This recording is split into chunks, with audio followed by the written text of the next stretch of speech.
সুপ্রভাত বন্ধুরা। আজ 14ই ফেব্রুয়ারি শনিবার। শুরু করছি চিন্তনের মুখ্যবার্তা।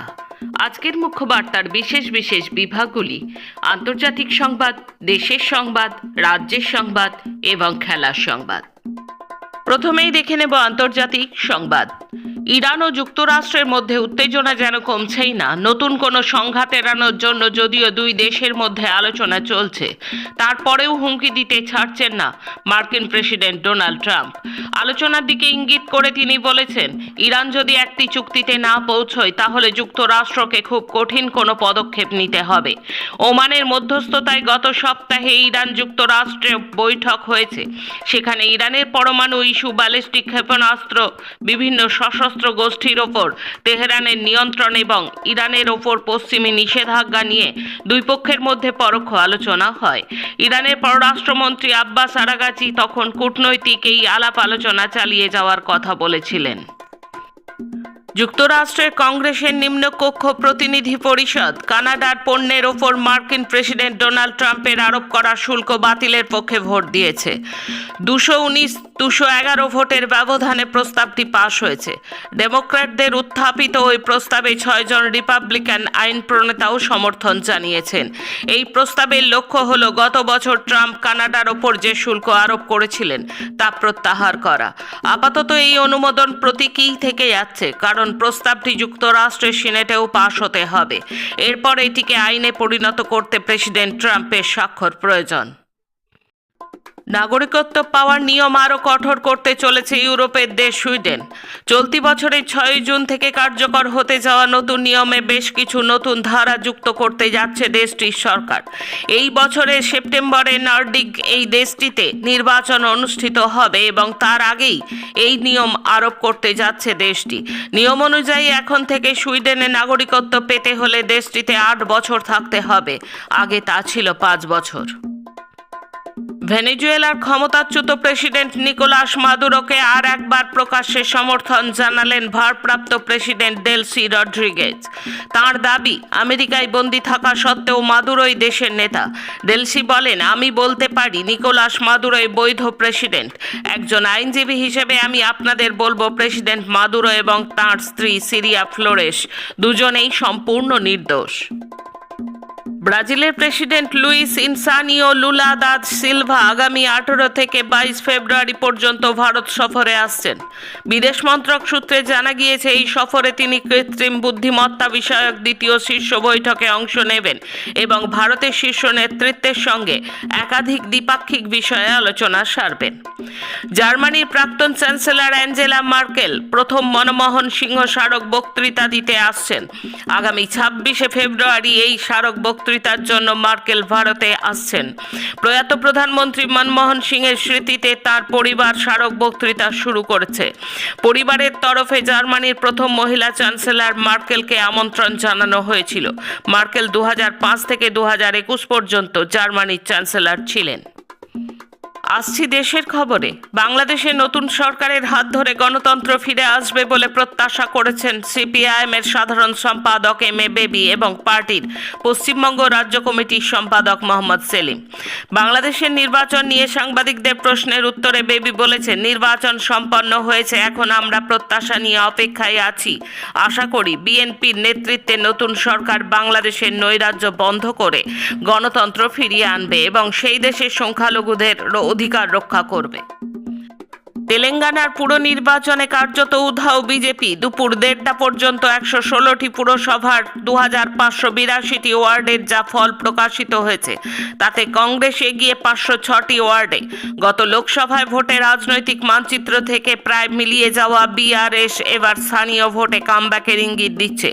এ পর্যন্ত তাদের ঝুলিতে 282টি ওয়ার্ড। বিজেপির অবস্থা খুবই শোচনীয়। এখনও 3 সংখ্যায় পৌঁছতেই পারেনি গেরুয়া শিবির। এখনো পর্যন্ত যা খবর পাওয়া গেছে তাতে বিজেপির দখলে মাত্র 75টি ওয়ার্ড। গত লোকসভা ভোটে তেলেঙ্গানার 17টির মধ্যে 8টি আসন দখল করেছিল বিজেপি। এই দলেরই এখন স্থানীয় ভোটে কার্যত সাফ হওয়ার পরিস্থিতি। পুরসভার পাশাপাশি পুর নিগমেরও চিত্রও একই। শেষ পাওয়া খবর পর্যন্ত 7টি পুর নিগমের 6টিতেই এগিয়ে রয়েছে কংগ্রেস, 1টিতে সিপিআই। S-400 আকাশ প্রতিরক্ষা ব্যবস্থা আরও বেশি করে কিনতে চলেছে ভারত। জানা গিয়েছে রাশিয়া থেকে মোট 288টি অ্যান্টিব্যালিস্টিক ক্ষেপণাস্ত্র কিনতে চলেছে নয়াদিল্লি। ভারত পাক সংঘর্ষে S-400 মিসাইলের দাপট ইতিমধ্যেই প্রত্যক্ষ করেছে গোটা বিশ্ব। পাক মিসাইল তো বটেই, 300 কিলোমিটারেরও বেশি রেঞ্জে 5 থেকে 6টি পাক যুদ্ধবিমান ধ্বংস করেছে এই মিসাইল। এই পরিস্থিতিতে দেশের আকাশ সীমাকে দুর্ভেদ্য করে তুলতে আরও S-400 কিনতে আগ্রহী দেশ।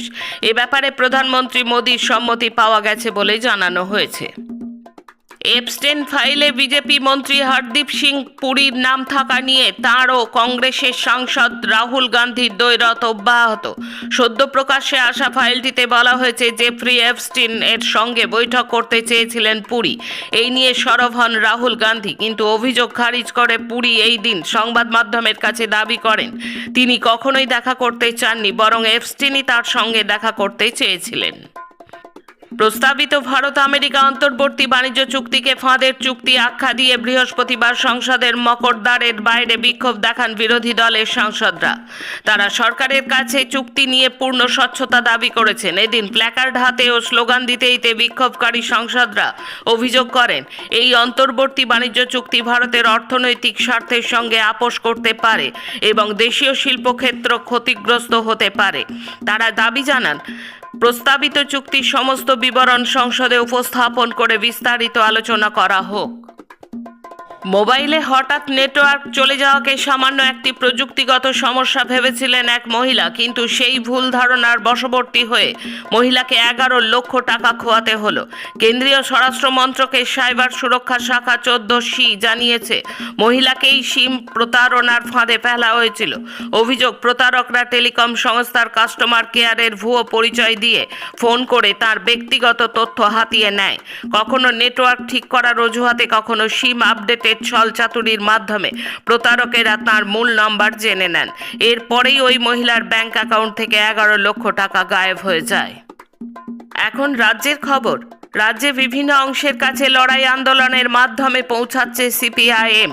বামপন্থীদের ডাকে সাড়াও দিচ্ছেন বিভিন্ন অংশের মানুষ। পশ্চিমবঙ্গের বিধানসভা নির্বাচনে বামপন্থার পুনরুত্থান সম্ভব। শুক্রবার কলকাতায় মুজাফফর আহমেদ ভবনে সাংবাদিক সম্মেলনে এই কথা বলেছেন সিপিআইএম সাধারণ সম্পাদক এম.এ. বেবি। এদিন বেবির সঙ্গে যৌথ সাংবাদিক সম্মেলন করেন পার্টির রাজ্য সম্পাদক মোহাম্মদ সেলিম। বেবি এবং সেলিম জানিয়েছেন বামপন্থী অন্য শক্তিগুলির সঙ্গে আলোচনা চলছে। সিপিআইএম এর লিবারেশনের সঙ্গে আলোচনা প্রক্রিয়া ইতিবাচক। তার বাইরে যে যে শক্তি রাজ্যে বিজেপি এবং তৃণমূলের বিরুদ্ধে, কথা হচ্ছে তাদের সঙ্গেও চূড়ান্ত হবে বামফ্রন্টে।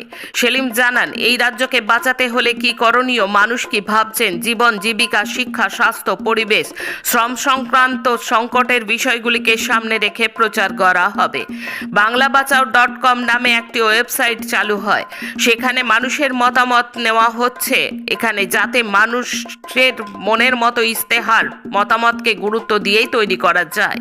বেবি বলেছেন যে পশ্চিমবঙ্গে তৃণমূল সাম্প্রদায়িকতার সাথে আপোষ করে। এখানে তৃণমূলকে হারাতে হবে, তার সঙ্গে বিজেপির বিস্তার থামাতে হবে। যারা এই লড়াইয়ে সামিল হবেন তাদের স্বাগত। বীরভূমের ইলামবাজার ব্লকের বাতিকার পঞ্চায়েতের ইখুসারা গ্রামের মেয়ে আজিজা খাতুন উচ্চ মাধ্যমিক পরীক্ষার্থী। শুক্রবার ছিল উচ্চ মাধ্যমিকের ইংরেজি পরীক্ষা, কিন্তু তার কয়েক ঘন্টা আগেই ভোর 5টা নাগাদ আজিজার বাবা আজাদ শেখের মৃত্যু সংবাদ এসে পৌঁছয় বাড়িতে। গোটা পরিবারে নিমেষে ছেয়ে যায় শোকের ছায়া। প্রাণের প্রিয় বাবাকে হারিয়ে বাকরুদ্ধ হন মেয়ে আজিজা। তবে বাবার স্বপ্নকে সার্থক করারও যে বুক ভাঙা যন্ত্রণা নিয়ে সে সিদ্ধান্ত নেয় পরীক্ষা দেবেই। আজিজার বাবা শেখ আজাদ গত 1 সপ্তাহ ধরে পায়ের যন্ত্রণায় ভুগছিলেন। শারীরিক অবস্থা অবনতি হওয়ায় প্রথমে তাকে বর্ধমান মেডিকেল কলেজ ও পরে একটি বেসরকারি হাসপাতালে স্থানান্তরিত করা হয়েছিল, কিন্তু শুক্রবার ভোর 5টা নাগাদ সেখানেই তার মৃত্যু হয়। অভেদানন্দ বিদ্যাপীঠের এই ছাত্রীর এমন কঠিন পরিস্থিতিতেও অদম্য ইচ্ছাশক্তি প্রশংসা কুড়িয়েছে সকলের। জলে ভেজা দু চোখ ঝাপসা হয়েছে থেকেই, কিন্তু তাতে থামেনি আজিজার কলম। আজিজার লেখা শেষ হওয়ার অপেক্ষা করছিল তার বাবার নিথর দেহ। পরীক্ষা শেষ হয়েছে, আজিজা বাড়ি ফিরেছে। শেষবারের জন্য আজিজা দেখেছেন তার বাবাকে। অবশেষে হয়েছে শেষকৃত্য। বিপুল পরিমাণ নিষিদ্ধ কাশির সিরাপ উদ্ধার হলো কোচবিহারের দিনহাটায়। পাচারে যুক্ত থাকার অভিযোগে গ্রেপ্তার বিজেপির এক নেতা। শুক্রবার এই ঘটনাকে ঘিরে উত্তেজনা দিনহাটা সাহেবগঞ্জ থানা এলাকায়। পুলিশ সূত্রে খবর, বৃহস্পতিবার রাতে সাহেবগঞ্জ এলাকা থেকে ৭৯ বোতল নিষিদ্ধ কাশির সিরাপ, ফেন্সিডিল সহ এক ব্যক্তিকে পাকড়াও করা হয়। ধৃতের নাম সুকুমার বর্মন। তার বাড়ি সিতাইয়ের শিলদুয়ার এলাকায়। স্থানীয় সূত্রে খবর, ধৃত সুকুমার সিতাই বিধানসভার বিজেপির ১ নম্বর মণ্ডলের সভাপতি। বিধানসভা ভোটের আগে তাকে মিথ্যা মামলায় ফাঁসানো হয়েছে বলে দাবি করেছে পদ্মশিবির। টিকিট না কাটায় বর্ধমান স্টেশনে টিকিট পরীক্ষকের হেনস্থার জেরে বাড়ি ফিরে আত্মঘাতী হলো তরুণী। উঠছে অভিযোগ, শুক্রবার মর্মান্তিক এই ঘটনা ঘটে গেল পূর্ব বর্ধমানের মেমারি থানার রসুলপুরে। আত্মঘাতী কলেজ ছাত্রীর বাড়ি রসুলপুর মাঠপাড়ায়। পরিবার সূত্রে জানা যায়, মৃতা বর্ধমান উইমেন্স কলেজের ২য় বর্ষের ইতিহাস অনার্সের ছাত্রী। শুক্রবার ছিল তার কলেজে পরীক্ষা। সকালে তিনি পরীক্ষা দেওয়ার জন্য রসুলপুর থেকে ট্রেনে চেপে বর্ধমান স্টেশনে যান। ট্রেন থেকে নামতেই প্ল্যাটফর্মে টিকিট পরীক্ষক টিকিট দেখাতে না পারায় তাকে হেনস্থা করা হয় বলে অভিযোগ। আরও অভিযোগ, কলেজের পরীক্ষার কথা জানালেও তাকে বসিয়ে রাখা হয়। পরে তার থেকে জরিমানা বাবদ টাকাও নেওয়া হয়, কিন্তু সময় পেরিয়ে যাওয়ায় পরীক্ষা দেওয়া হয়নি তার। দুপুরে বাড়ি ফিরে যান। সেই সময় বাড়িতে কেউ ছিলেন না, মা বিএলও। তিনি এসআইআরের কাজে বিডিও অফিসে ছিলেন। বাবা কাজ থেকে ফিরে এসে দেখেন মেয়ে নিজের ঘরে ওড়নাতে ফাঁস দিয়ে আত্মঘাতী হয়েছেন। পরিবারের অভিযোগ, টিকিট পরীক্ষকের অমানবিক আচরণের জেরে তাদের মেয়ে এই পথ বেছে নিলেন। সে খেলার খবর, কোপা দেল রে সেমিফাইনালের প্রথম লেগে লজ্জার হার বার্সেলোনার। আতলেতিকো মাদ্রিদের কাছে ০-৪ ব্যবধানে হেরে গেল বার্সেলোনা। ম্যাচের শুরু থেকেই দাপট ছিল আতলেতিকোর। প্রথমার্ধেই ৪-০ গোলে এগিয়ে যায় তারা। কোচিং জীবনের সবচেয়ে বড় ব্যবধানে হারলেন হ্যান্সি ফ্লিক। এবারে টি-20 বিশ্বকাপের অন্যতম সেরা ক্যাচ ধরলেন জিম্বাবুয়ের টনি মুনিয়ঙ্গা। তাঁর অনবদ্য ক্যাচে আউট হন বেন ডারউইশ। তাতেই ২০ ওভারের বিশ্বকাপের ইতিহাসে অস্ট্রেলিয়ার বিরুদ্ধে জিম্বাবুয়ের দ্বিতীয় জয় একরকম নিশ্চিত হয়ে যায়। আজকের মুখ্য বার্তা এই পর্যন্ত। নমস্কার।